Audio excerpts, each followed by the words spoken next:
Hello everyone, आज हम समझेंगे इकोनॉमिक के बेसिक्स को। इकोनॉमी इतना टफ हमें क्यों लगता है, क्यों समझ नहीं आता? क्योंकि आपने उसके कॉन्सेप्ट को क्लियर नहीं किया है।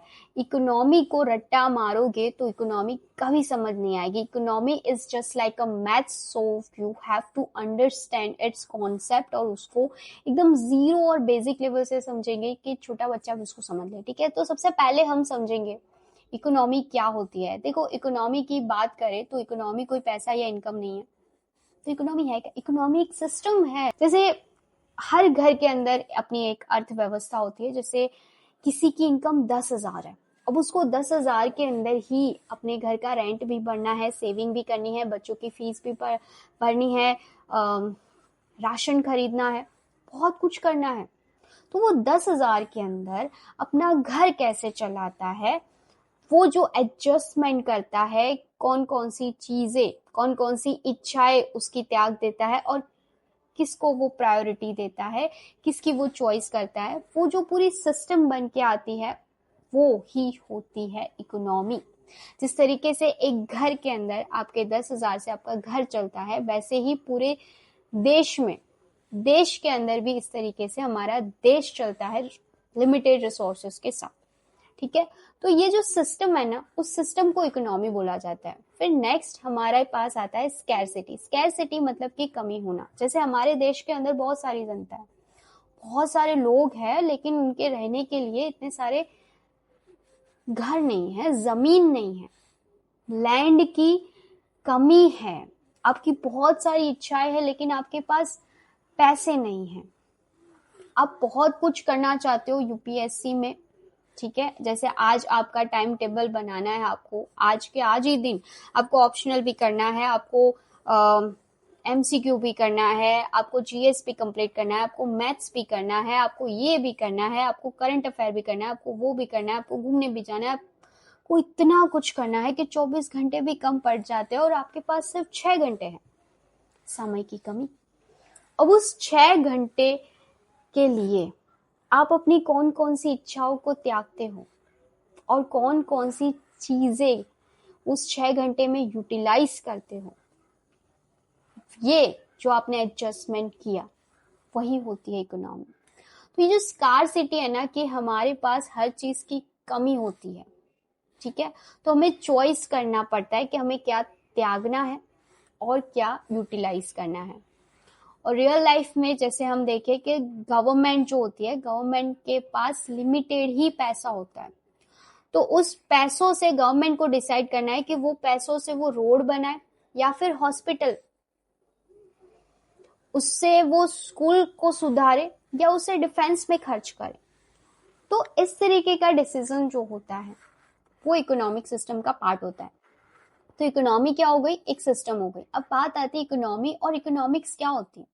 देखो, हमने पढ़ा इकोनॉमी क्या है। इकोनॉमी एक सिस्टम है, ठीक है। जैसे इंडिया में लोग नौकरी कर रहे हैं, पैसा कमा रहे हैं, पैसा आ रहा है, और फिर जैसे मैंने अभी 5,000 कमाए, तो मैं 5,000 से अब उसको मैं यूटिलाइज करूंगी, ठीक है, कुछ चीजें खरीदूंगी। तो वो जो मैंने चीजें खरीदी वो मेरा एक्सपेंडिचर हो गया, लेकिन किसी की इनकम हो गई। तो इस तरीके से देश की अर्थव्यवस्था चलती है। जो पैसों की लेन देन होती है उसी तरीके से हमारे देश की अर्थव्यवस्था चलती है। कंपनी प्रोडक्ट बनाती है, उस प्रोडक्ट को बेचती है, ये भी लेन देन हो गई, ठीक है। तो ये होती है इकोनॉमी।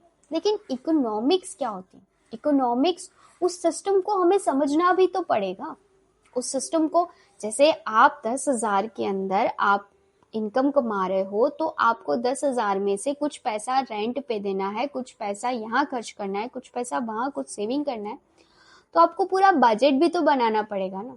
आपको ये समझना भी तो पड़ेगा ना कि कहाँ पैसा देना इम्पोर्टेंट है, कहाँ नहीं है। कभी कभी क्या होता है ना, कुछ लोगों की इनकम, जैसे आप जॉब कर रहे हो तो इनकम कंपनी वाले काट देते हैं, तो आपको समझना भी तो पड़ेगा कि आखिर इनकम क्यों काटे। ऐसे ही हमारे देश के अंदर होता है कि जैसे आप जो चीजें खरीदना चाहते हो, वो चीजों की प्राइस अचानक से बढ़ गई, तो आपको ये समझना भी पड़ेगा कि प्राइस आखिर बढ़ क्यों रही है, उसके पीछे का कारण क्या है, प्राइस कम क्यों हो रही है। अगर लोग, देश के युवा बेरोजगार रहेंगे, उनके पास पैसा ही नहीं होगा, तो वो पैसों की लेन देन आगे कैसे बढ़ेगी, और पैसों की लेन देन नहीं होगी तो देश की अर्थव्यवस्था कैसे आगे बढ़ेगी, देश कैसे आगे बढ़ेगा। तो ये बेरोजगारी देश के अंदर क्यों है, उसे समझना भी जरूरी है। जब आप उसका कारण समझोगे तभी तो सॉल्यूशन पे पहुंच पाओगे। और भी बहुत कुछ चीजें होती है जो हमारी इस इकोनॉमी जो सिस्टम है, उस सिस्टम में कभी कभी स्थिरता आ जाती है, कभी कभी रुकावट आ जाती है, कभी तेजी आ जाती है, कभी मंदी आ जाती है। तो ये क्यों आती है, उसे समझना और उसे उसके उपाय को ढूंढना महत्वपूर्ण हो जाता है। और उसके लिए जो हम एनालिसिस करते हैं, जो हम स्टडी करते हैं, उसे बोला जाता है इकोनॉमिक्स। तो इकोनॉमी एक सिस्टम है जिसके अंदर आपको चॉइस करना है, लिमिटेड जो रिसोर्सेज है उसको कैसे यूटिलाइज करना है उसके लिए। वहीं जो इकोनॉमिक्स है वो उस इकोनॉमी की स्टडी है। आई होप आपको इकोनॉमी और इकोनॉमिक्स में डिफरेंस समझ आ गया होगा। उसके बाद बात करते हैं माइक्रो इकोनॉमिक्स और मैक्रो इकोनॉमिक्स। माइक्रो का मतलब क्या होता है, माइक्रो का मतलब होता है छोटे से लेवल का, जैसे मैं या फिर कोई कंपनी जो है उसने जो प्रॉफिट या लॉस किया वो उस कंपनी तक ही सीमित है। लेकिन जब हमारे देश के अंदर जितनी भी कंपनियां हैं, वो सारी कंपनी जितना प्रॉफिट और लॉस कमा रही है, वो उसका जो रिलेवेंट है और उसका जो इफेक्ट है वो पूरे देश पर पड़ेगा। तो वो मैक्रो इकोनॉमी होती है। माइक्रो इकोनॉमी जो होती है वो स्मॉल यूनिट की बात करती है, एक पर्टिकुलर इंडिविजुअल की बात करती है कि आपने 10,000 रुपए या फिर आपके पास 1,000 रुपए है, आप शॉपिंग करने गए, उससे आपने 500 की बुक खरीदी, 500 के कपड़े पर खर्च किया, तो ये माइक्रो लेवल का बिहेवियर है।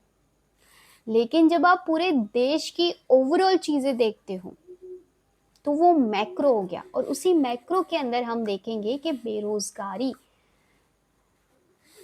प्राइस का बढ़ना, इन्फ्लेशन, ये सब मैक्रो इकोनॉमी के अंदर आता है कि हम पूरे देश के लेवल की अर्थव्यवस्था को देखेंगे। That is called micro economy. तो माइक्रो और मैक्रो आपको समझ में आ गया। अब हम बात करते हैं GDP. That is the most important and most favourite topic of UPSC. ये यहाँ से क्वेश्चन पूछना यूपीएससी कभी नहीं टालता, चाहे कितना भी पेपर टफ निकाल दे। देखो, सबसे पहले तो जीडीपी का मतलब क्या होता है, ग्रॉस डोमेस्टिक प्रोडक्ट। इसके वर्ड बाय वर्ड अगर हम समझे तो देखो, ग्रॉस का मतलब होता है टोटल वैल्यू। जैसे मैंने आज मोबाइल खरीदा, ठीक है, तो अगर मैंने मोबाइल खरीदा तो आज उसकी प्राइस 30,000 है, लेकिन मैं 1-2 महीने के बाद जाऊं या कुछ समय के बाद जाऊं तो हो सकता है उसकी प्राइस जो है वो 20,000 हो जाए, 10,000 भी हो जाए, होने को कुछ भी हो सकता है। तो चलो सोचते कि 20,000 हो गया, तो ये जो 10,000 कमी आई, इसे क्या बोला जाता है, ये क्यों हो गया, क्योंकि उसमें गिरावट हो गई। अब वो मोबाइल वैसा न्यू नहीं रहा, वो यूटिलाइज हो चुका है। तो जब कोई चीज़ यूटिलाइज हो जाती है ना, तो उसका डेप्रिशिएशन, उसकी जो वैल्यू होती है ना, उस मोबाइल की जो वैल्यू वो डेप्रिशिएट हो जाती है। तो वो जो 10,000 है ना, वो डेप्रिशिएट हो गए। लेकिन जब हम ग्रॉस की बात करते हैं, जब ग्रॉस, ध्यान से सुनो, जो ग्रॉस वर्ड हम लेते हैं ना, तो ग्रॉस वर्ड का मतलब ये होता है कि आपको डेप्रिशिएशन जो है, यानी कि जो 10,000 मैंने बताए वो 30,000 में से माइनस नहीं करने हैं, आपको पूरे के पूरे 30,000 लेने हैं। This is called gross. उसके बाद आता है डोमेस्टिक। डोमेस्टिक मतलब हम हमारे घर में, जैसे आज मैंने पनीर की सब्जी बनाई तो वो मेरे घरेलू हो गया, वो मेरे घर का हो गया। वैसे ही हमारे देश के अंदर अगर कुछ बन रहा है, चाहे वो इंडियन बना रहा है या कोई फॉरेनर बना रहा है, कोई भी प्रोडक्शन कर रहा है, तो वो हमारे देश का डोमेस्टिक हो जाता है। उसके बाद प्रोडक्ट की बात करते हैं। प्रोडक्ट, बहुत तरीके के प्रोडक्ट आते हैं, जैसे रॉ मटेरियल आते हैं, फिर प्रोडक्ट बन के आते हैं। लेकिन यहाँ पे हमें जो प्रोडक्ट बन के मार्केट में आए उसकी बात करनी है, रॉ मटेरियल की बिल्कुल बात नहीं करनी है। GDP never count raw material, GDP कभी रॉ मटेरियल को काउंट नहीं करता। जो मार्केट में फाइनल गुड्स बन के आया है, गुड्स एंड सर्विसेज बोथ, जो बन के आया है वो सिर्फ उसकी बात करता है, रॉ मटेरियल की नहीं, कच्चे माल की नहीं। ये बात ध्यान रखना। समझ आ गया ग्रॉस डोमेस्टिक और प्रोडक्ट दोनों का मतलब। अब हम समझते हैं जीडीपी को। जीडीपी देखो, जीडीपी का मतलब क्या होता है? जीडीपी का मतलब ये होता है कि जैसे हमारे देश की जो सरहद है, इंडिया की जो सरहद है, उस सरहद के अंदर कोई भी गुड्स एंड सर्विसेज का प्रोडक्शन हो रहा है, तो वो जो प्रोडक्शन फाइनल बन के आ रहा है, उसकी जो मॉनेटरी वैल्यू है, उसी को जीडीपी बोलते हैं। और वो प्रोडक्शन जो है वो इंडियन कर रहे हैं, फॉरेनर कर रहे हैं, वो मायने नहीं रखता। लेकिन हमारे देश के अंदर जो भी चीजें बन रही है, हमारे देश की सरहद के अंदर, वो हमारी जीडीपी का पार्ट है। ठीक है? तो जीडीपी को आपको रटना नहीं है, उसका कॉन्सेप्ट जो है वो समझने की जरूरत है कि आखिर जीडीपी होता क्या है। और जीडीपी समझना बहुत इम्पोर्टेंट है। जैसे मैं यहाँ पे एक एग्जाम्पल के द्वारा समझाने की कोशिश कर रही हूँ कि मेरे नाम की कोई कंट्री है, और उस कंट्री में, मैं अपनी कंट्री में सिर्फ 3 चीज़ें बनाती हूँ। मैं 100 बुक्स बनाती हूँ, 50 लैपटॉप बनाती हूँ, और 200 पिज़्ज़ा बनाती हूँ, क्योंकि मुझे पिज़्ज़ा पसंद है। ठीक है? तो अब देखो, आप एक चीज़ देखो कि मैं 50 लैपटॉप बनाती हूँ, लेकिन लैपटॉप की अलग अलग कंपनियाँ होती हैं, और सबकी वैल्यू, सबकी प्राइसेस अलग अलग होती हैं। ठीक है? क्योंकि उन सब की वैल्यूज अलग है। तो यहाँ पे हम क्वांटिटीज नहीं लेंगे कि 50 लैपटॉप, 200, 100 बुक्स, ये नहीं लेना है। हमें लेना है कि 100 बुक्स है, 100 बुक्स। ठीक है? अब ये मेरी जो बुक्स है वो ऐसी बुक है कि एक बुक्स की प्राइस 500 रुपए है। तो वो 100 बुक्स को मुझे 500 से मल्टीप्लाई करना है, तो 50,000 टोटल। 100 बुक्स के टोटल कितने निकल गए? 50,000।